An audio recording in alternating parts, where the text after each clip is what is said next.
हळव्या त्या ममतेचा गंध आज ह्या उरात, जाईन जरी कुठवरही वंदनीय तिचे पाय, माझी माय, माझी माय, माझी माय, माझी माय.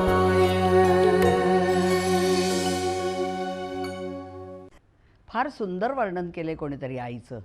आई म्हणजे पाऊस श्रावणात रिमझिमणारा, आई म्हणजे पाऊस श्रावणात रिमझिमणारा, कधी प्रेमाचा कधी रागाचा लपंडाव खेळणारा. जीवनाचा खरा अर्थ जिनं मला शिकवला असेल तो माझ्या मायनं. तिनं मला लहानपणी स्वावलंबनाचे धडे दिले. आयुष्याच्या वाटचालीत सदैव साथ देताना तिनं कधीच माझ्यावर कोणतीही बंधनं घातली नाहीत. मी कोणतं करिअर करायचं हा निर्णय तिनं पूर्णपणे माझ्यावरच सोपवला. तिचं व्यक्तिमत्व, तिची जीवनशैली हाच माझा जगण्याचा आदर्श असं सांगणाऱ्या धनश्री दामलेची माय निलिमा प्रधान माझी आदर्श शिक्षिका माय. आई खरं तर या दोन शब्दांपासूनच आपल्या आयुष्याची सुरुवात होते. म्हणजे आपण जन्माला येतो तेव्हा सर्वात प्रथम आपण बघतो आईला. एखादं लहान मूल सगळ्यात प्रथम विश्वास ठेवतं ते आपल्या आईवर. एक छान कविता वाचलेली. जगी माऊली सारखी कोण आहे, जिचे जन्मांतरीचे ऋण आहे, असे ऋण जे ज्यास व्याज नाही, त्या ऋणाविन जीवनास साज नाही. आणि खरं आहे ते, आई आपल्यावर जे प्रेम करते किंवा आपल्यासाठी जी मेहनत घेते ते अतोनात असतं. त्याची परतफेड आपण आयुष्यभर करू शकत नाही किंवा अशी परतफेड करण्याचा विचारही करू शकत नाही. कारण आईचं प्रेम हे तुम्ही करत असलेल्या प्रेमापेक्षा नेहमीच 1% जास्त नक्कीच असतं. तर अशी ही माझी आई निलिमा प्रधान आणि आधीची निलिमा भालचंद्र मुजुमदार. मला 2 मुली आहेत, एक धनश्री आणि एक पूजा. मला दोन्हीकडचं माझं माहेरचं आणि सासरचं वातावरण सारखं असल्यामुळे आणि त्यांनी दोन्ही फॅमिलीने मला सपोर्ट केल्यामुळे मी दोन्ही मुलींवर संस्कार चांगले करू शकले.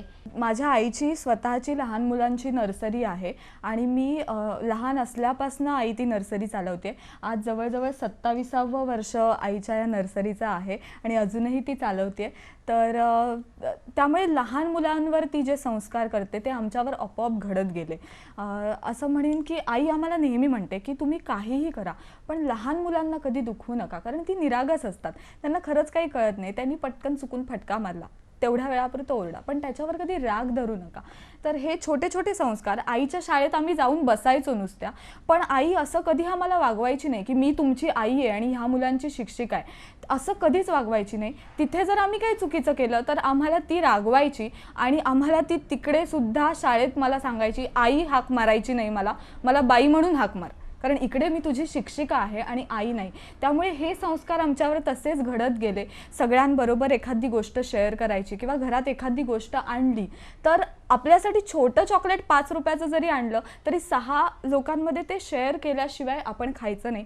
तर ह्या छोट्या छोट्या सवयी मला माझे आई बाबा, आजी आजोबा या सगळ्यांनीच लावल्या आणि हे संस्कार आमच्यावर, माझ्यावर आणि माझ्या बहिणीवर पूजावरही असेच घडत गेले आणि कधीच आमच्यावर अशी बंधनं लादली गेली नाहीत की तुम्ही हेच करा, तुम्ही हे करू नका.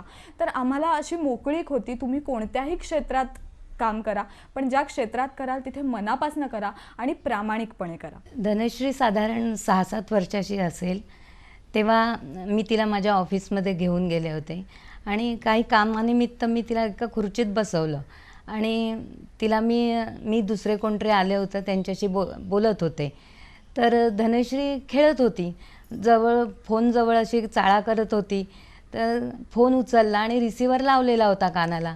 मी त्यांच्याशी बोलणं वाढल्यामुळे मी त्यांच्याशी बोलत होते आणि मीही थोडं धनश्रीकडे दुर्लक्ष केलं.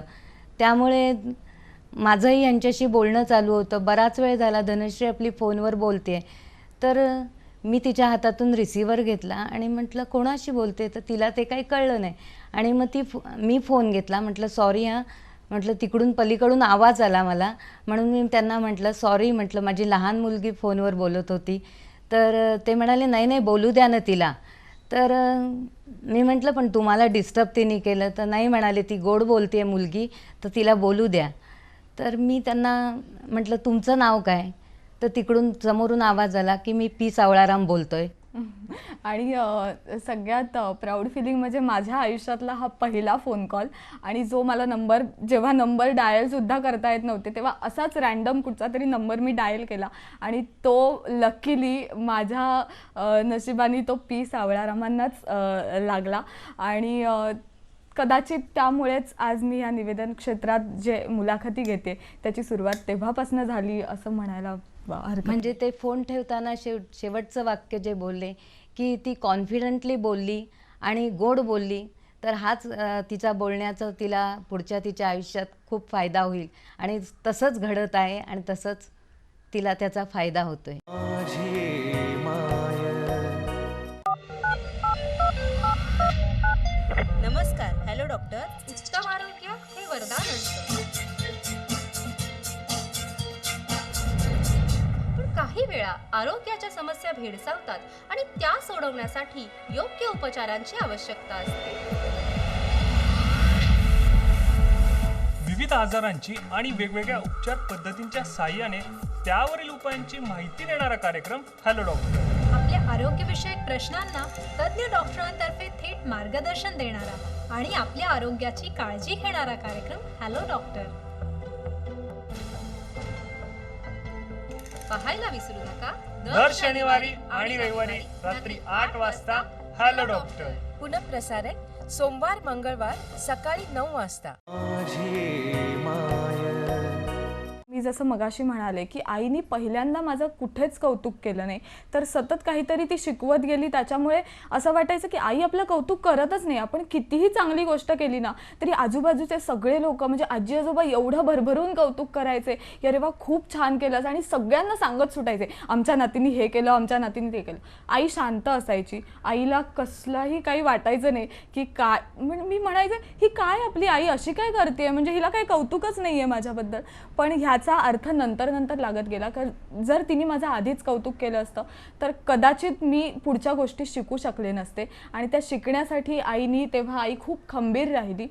एक गोष्ट सांगायची, शाळेतला एक किस्सा आहे. मी शाळेत आमची परीक्षा होती आणि तोंडी परीक्षा होती. तर त्याच्यात 20 पैकी 19 प्रश्नांची उत्तरं मी बरोबर दिली. आणि येता येता आई मला विचारत होती. नेहमी आई ना मला शाळेतनं घरी येताना नेहमी विचारायची आज ह्या प्रश्नाचं काय दिलंस उत्तर, ह्या प्रश्नाचं. म्हणजे घरी येईपर्यंत आमचा संवाद फक्त अभ्यासाबद्दलच असायचा. आणि त्याच्यात मी सांगितलं की आई मला एकच प्रश्नाचं उत्तर नाही आलं, तर पण मी 20 पैकी 19 आणि 20 पैकी 19 कोणालाच नाही मिळणार आहेत, कारण माझ्या मैत्रिणींना 20 पैकी 18 प्रश्नांची उत्तरं आली आहेत. म्हणजे मी असं कमी कमी कमी करत आलेले. तर आईने मला तिथे जोरात चिमटा काढला आधी. 20 पैकी 19 म्हणजे काय, 20 पैकी 20च मिळायला पाहिजे. म्हटलं आई मला खरंच नाही जमलं. तर नाही, आता अभ्यासाला बसायचं. आणि तो दिवस, त्या दिवसानंतर मे महिन्याची 2 महिने सुट्टी होती, तरी पण तिने माझ्याकडनं पहिले 10 दिवस त्या प्रश्नाचं उत्तर का नाही आलं म्हणून अभ्यास करून घेतला. आणि मगच मला ती काय सुट्टी लागली ती लागली. पण तेव्हापासून एक गोष्ट शिकले की आईला जर उत्तर द्यायचं असेल तर आपलं सगळं बरोबर आलं पाहिजे, नाहीतर आपली काही खैर नाही. धनश्री कॉलेजला असताना, लास्ट इयरला असताना पहिलं तिला निवेदनाचं काम आलं होतं आणि तिने कम्प्युटरवर बघून वगैरे सगळं तिने स्क्रिप्ट बनवलं होतं. पण मला टेन्शन आलं होतं की ती म्हणजे एक तासभर तरी ते बोलायचं होतं आणि ती आता हे कसं काय करेल, एवढ्या मोठ्या प्रेक्षकांसमोर ती बोलेल का. म्हणून मी स्वतः तिच्याबरोबर गेले होते त्या दिवशी कार्यक्रमाला. आणि तो कार्यक्रम चालू झाल्यानंतर संपेपर्यंत मला खूप टेन्शन आलं होतं. पण तिने जो कार्यक्रम केला आणि लोकांच्या ज्या प्रतिक्रिया मला ऐकायला मिळाल्या त्यांनी मी भारावून गेले. आणि त्या लोकांच्या प्रतिक्रिया ऐकून मला खूप समाधान वाटलं. धनश्रीला मी म्हटलं या क्षेत्रातच तू तुझी प्रगती कर. आणि आईने हा पाठिंबा नेहमीच मला दिलेला आहे. आणि कुठेही आज मी कुठेही शूटिंगला गेले तरी आई नेहमी माझ्याबरोबर असते. आई नेहमी म्हणते की मी माझ्या सगळ्या गोष्टीतनं वेळ काढीन, तुला जेव्हा कधी गरज लागेल तेव्हा तू मला सांग. आणि ती नेहमी येत असते. म्हणजे जेव्हा माझं लग्न झालं नव्हतं तेव्हा पण ती यायची आणि आताही येते माझ्याबरोबर सगळीकडे. त्यामुळे मला असं सिक्युअर फील होतं की आजूबाजूला जरी बाकीची माणसं असली तरी आई आपल्याबरोबर आहे, तर ते खूप सिक्युअर फिलिंग असतं. आणि जिकडे शक्य नाही तिथे सुद्धा ती मॉरल सपोर्ट खूप करत असते मला, की तू अशी राहा, व्यवस्थित राहा. आणि त्यामुळे मला ही शिकवण आईकडनं मिळत गेलेली आहे. आणि त्यामुळे मला माझ्या क्षेत्रात काम करायला सुद्धा चांगला त्याचा फायदा होतो, चांगली संधी मिळते. कारण आईचा पाठिंबा मला आणि एकूणच सगळ्याच घरच्यांचा पाठिंबा मला खूप आहे. आणि त्यामुळे कधी आईने असं सांगितलं नाही की तू हे काम आधी कर आणि मग तुझं काम कर, असं कधीच नाही. आईने सगळं घर खूप छान सांभाळते ती. आणि ती म्हणजे ती खूप सकाळपासून रात्रीपर्यंत मेहनत करत असते. पण आम्ही आमच्या क्षेत्रात काहीतरी करू यासाठी खूप धडपडत असते ती. आणि अजूनही म्हणजे माझ्या बहिणीला सुद्धा ती इतकी ओरडते, तिला सारखी बोलत सुद्धा असते की तू हे करत नाहीस. पण त्याचा कुठेतरी तिला फायदा होणार आहे हे मला माहिती आहे. आणि ती सुद्धा याच क्षेत्रात आहे. ती सुद्धा डान्समध्ये करिअर करते. आणि आई तिला खूप मदत करते. आई तिच्याबरोबर सुद्धा जाते. हे ती कसं मॅनेज करते मला खरंच कळत नाही. म्हणजे घरच्यांचं सगळं करायचं आणि माझ्या बहिणीकडे पण लक्ष द्यायचं, माझ्याबरोबर पण येते आणि सगळंच ती खूप छान मॅनेज करते. दुसरी एक गोष्ट म्हणजे आई उत्तम स्वयंपाक करते. आणि आम्ही मासे ती खूप छान करते आणि मला ते खूप आवडतातच. पण आईचं एकूणच जेवण खूप छान असतं. धनश्रीला फिशची खूप आवड आहे, म्हणजे नॉनव्हेज तिला आवडतंच. त्यामुळे नॉनव्हेज कधी खायचं झालं की धनश्री माझ्याकडे येते. मी तिच्यासाठी खास ते नॉनव्हेज बनवते. हो, म्हणजे आमच्याकडे बुधवार, शुक्रवार, रविवार हे ठरलेले दिवस असतात नॉनव्हेजचे. आणि ह्या दिवशी जर मी माझ्या घरी नसीन तर माझ्या सासूबाई नक्की म्हणतात की तू ठाण्याला चालली आहेस, कारण तुला एकतर नॉनव्हेज खायचं आहे. आणि मी सासरची ब्राह्मण आहे, त्याच्यामुळे आमच्या घरी नॉनव्हेज म्हणजे मी करते, मला तेवढा सपोर्ट देतात माझे सासू सासरे. पण तरी पण फिश वगैरे खायचं असेल तर आईच्या हातचंच. त्याच्यामुळे मी आईच्या घरी जाऊन तिथे मस्त मनसोक्त फिश खाते. आणि आईला माहिती असतं की एक तर बुधवार, शुक्रवार किंवा रविवारी मी हमखास येणार, त्यामुळे ती फोन न करताच सगळं आणून ठेवते आणि सगळं रेडी असतं. त्याच्यामुळे कधी असं माझा मूड ऑफ झाला नाही, अरे बापरे बुधवारी आणि व्हेज आहे, तर असं कधीच झालेलं नाही आहे. माझ्या नवऱ्याने लग्न झाल्यापासून माझ्या जेवणाचं अजिबात कौतुक केलं नाही, तरी पण आईच्या जेवणाचं ते नेहमी कौतुक करत असतं. आणि माझ्यासाठी एक खूप प्राऊड फिलिंग आहे की तो त्याच्या आईचं आणि माझ्या आईचं जेवणाचं खूप कौतुक करत असतो. आणि त्या दोघींकडनं ती माझ्या सासूबाईसुद्धा मला माझ्या आईसारख्याच आहेत, कारण त्याही 4 नवीन गोष्टी मला रोज शिकवत असतात. आणि त्यांच्याकडनं खूप शिकायला मिळतं मला. त्यामुळे आईसुद्धा मला सांगत असते की त्यांच्याकडनं पण गोष्टी शिक, त्या जे काही सांगतात ते सुद्धा शिक.